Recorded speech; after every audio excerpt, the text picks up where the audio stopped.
ရှမ်းပြည်ပို့ပေးလားတဲ့မင်္ဂလာပါရှင်ဟုတ်ကဲ့ပို့ပေးပါတယ်ရှင်ဒါတော့လက်ကောင်းပြောက်စီပေါ့နော်အရင်ဆုံးမေးလာလို့ရတယ်နော်တကယ်လို့တောက်လို့ရတယ်ဆိုလို့ရှိရင်ပို့ပေးပါတယ်ရှင်ရှမ်းပြည်မြောက်ပိုင်းဘက်ဆိုရင်လာရှိုးကနေပို့ပေးတယ်တောင်ပိုင်းဘက်ဆိုခိုလန်ကနေပို့ပေးတယ်နော်ဒါတော့လက်ကောင်းပြောက်စီပေါ့နာတာတွေးထွက်တာအပြင်အထဲလက်ကောင်းအကုန်ရပါတယ်ဒီစေးနဲ့တဲ့တယ်ဆိုလို့ရှိရင်တပူကနေတပူအတွင်းတိတာတာပေါ့နော်ကျမရဲ့ Facebook နာမည်ကနန်းခမြုံပါရှင်ဟိုအင်္ဂလိပ်လိုရေးလဲရတယ်မဟုတ်လို့ရှိရင်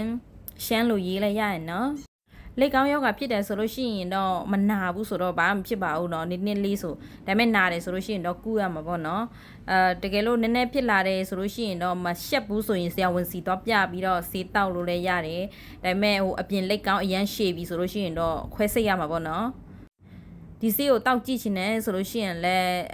စာပို့လာပေးလို့ရတယ်နော်ဒါပေမဲ့ယောဂခံပါရရှိလဲ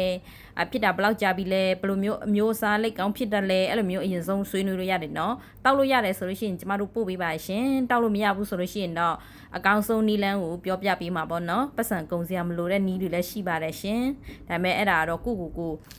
ယ်လိုပြောရမလဲ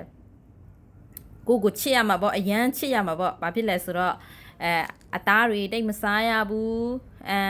ဟင်းရွက်တွေအများကြီးစားပေးရမယ်ရေတောက်ပေးရမယ်ဝန်းမချုပ်စေရဘူးပြီးတော့အချင်းအဆက်တွေတိတ်မစားရဘူးကလီစာတွေမစားရဘူးပေါ့နော်ပြီးတော့အဆက်တွေမစားရအောင်ပြီးတော့ကတ်ပါတဲ့အဲ့အချိုရည်တွေမစားရအောင်အရက်ပီယာတွေတော့ဝေးရှောင်ပေါ့နော်ပြီးလို့ရှိရင်တကယ်လို့ကျမတို့အလုပ်လုပ်တာထိုင်ရတယ်တဏီကုံထိုင်ရတယ်ဥပမာဆက်ချုပ်တာတွေကားမောင်းတာတွေပြီးတော့အရန်ထိုင်ရတဲ့အလုပ်တွေဆိုလို့ရှိရင်မနဲ့ညလမ်းလျှောက်ပေးရတယ်ပေါ့နော်အဲ့လိုမျိုးမှနေလို့ကောင်းပါပေါ့နော်တကယ်လို့လက်ကောင်းယောဂခံရှိတဲ့သူတွေဆိုအဲ့လိုမျိုးနေကြည့်ပါရှင်ပတ်စံမကုံမဲနဲ့ကိုကျမရေးကောင်းအောင်လှုပ်လို့လည်းရပါတယ်နော်ဒါပေမဲ့အရန်ဖြစ်ပြီးဆိုစေးတောက်ရှင်နေဆိုလို့ရှိရင်လည်းဟိုင်းလာခဲ့ပါရှင်အားလုံးကိုကြိုးဆိုပါတယ်မင်္ဂလာပါရှင်